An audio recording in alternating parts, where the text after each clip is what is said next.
Here is Elena from Legacy Tree. Welcome to the Q&A session with Jonathan Dale, directly from Scotland. Hi, Johnny. Hi.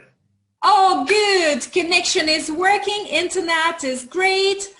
So, as you may know, we are in lockdown again, and we have prepared a Q&A session for you today because Johnny was getting a lot of questions about planting the trees at the Croft, and we gathered these questions from social media and emails and picked up the most often ones, the most frequent ones. So, but first of all, Johnny, how are you feeling today? So how is your day going? Yeah, good. Thank you, everyone. Yeah, all good. All fab. Yeah, It's also going to be sunny here. So, and the first question I have is actually, I think it refers to the previous session we were talking about the composting methods, and it's a specific question about composting at the Croft. So what composting methods do you use at the Croft? The composting methods I use at the Croft are mostly seaweed and bracken, and also we have bags of compost, ready-made compost as well, and we use fish blood and bone, which is to help feed the trees, when they're first being planted and first getting into the ground, because the ground at the Croft is very, very poor and very lacking nutrients. So it's important to give the trees a good start and a good healthy nourishment.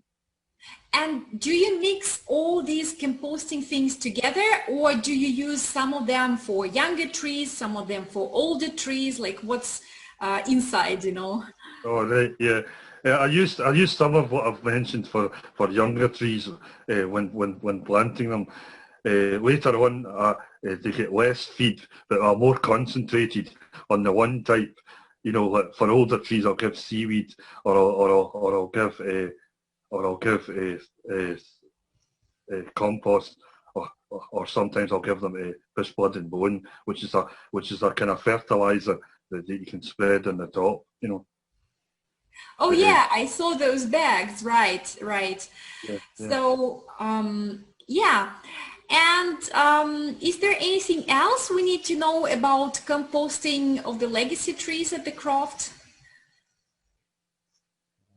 Yeah, it's just it's important to give them a good start and not too much feed, because it can bring on a kind of leggy growth and make them and at this point in time it's just about gathering seaweed and gathering compost materials and making sure they're well rotted and well well prepared for springtime. Okay, great, thank you. So this pretty much covers the question. So we really received it several times. And now I would like to ask a question which provoked a lot of discussion on social media, and it concerns planting in peat. So we had a comment that the understanding is that planting in peat is really bad. And as far as I remember, the Croft has got quite some peat. So this is really a question for you today. Yeah, thanks, Alina. Yeah, planting it in deep peat is under Scottish Government and Forestry Commission rules is that deep peat is absorbing carbon from the air. Goes into peat and it acts like a sponge and absorbs carbon.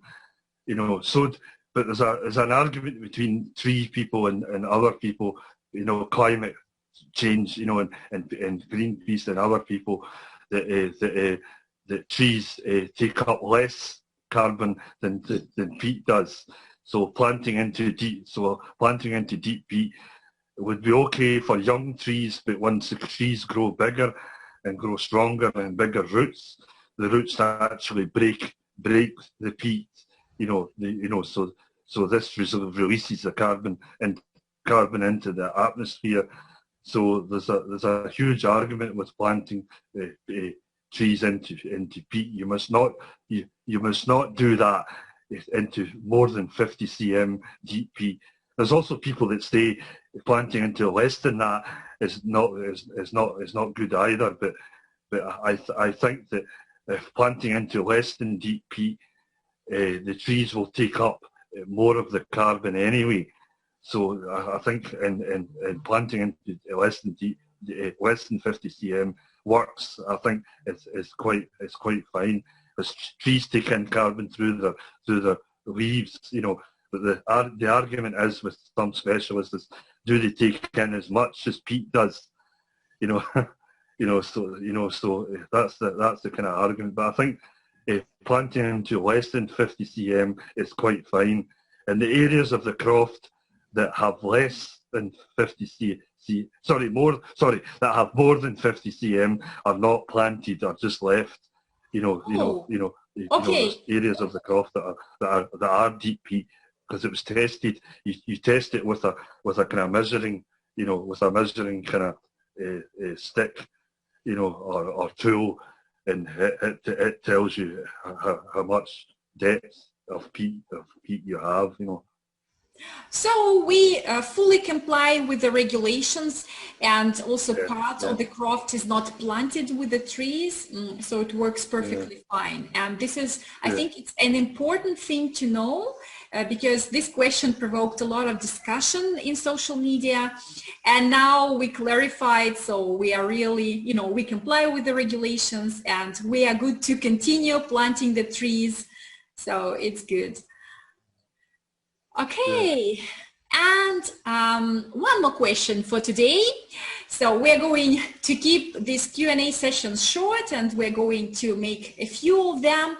But one more question for today is, do you actually plant any seeds during winter, at home, so that you have some trees, let's say, already prepared when a good time comes for planting? Especially right now, we are in lockdown, you cannot go to the crofts a lot. So do you do some preparation work? Yeah, I have preparation work. I have young trees in pots, that are in my shed. I'll post photos later of the shed. My front of the shed is like a greenhouse. So it's full of glass, so they get plenty of light and plenty of sun. The only problem is when I'm not there, I worry about them because they can get starved a lot because they're not getting watered when they're in the shed. So that's the major worry when I'm away for a long time. But I mostly, well, if I know I'm going to be away for a while, I leave the pots outside, but I dig them kind of half into the ground. I kind of dig the pots half into the ground. This prevents the whole pots freezing right through. When the frost comes down, they only freeze to the top half, where underneath is kept okay. So I kind of dig them. I kind of plant the pots, if you know what I mean. And kind of half dig them to protect them, and I put bracken and seaweed and rocks and things round the pots. Round the pots, so that they are protected. I see. That's a very clever trick. So we'll have plenty of legacy trees despite the lockdown or anything. That's great news. Thank you. So these were all questions from me for today, and we'll come with such Q&A sessions later on as well. Just when I see that many questions are coming on social media or emails, or when there are repeated questions, so we're going to highlight such types of questions for you in the short Q&A sessions. So thanks a lot, Johnny, and hope to see you soon on the next Q&A session or interview. Bye-bye. Bye.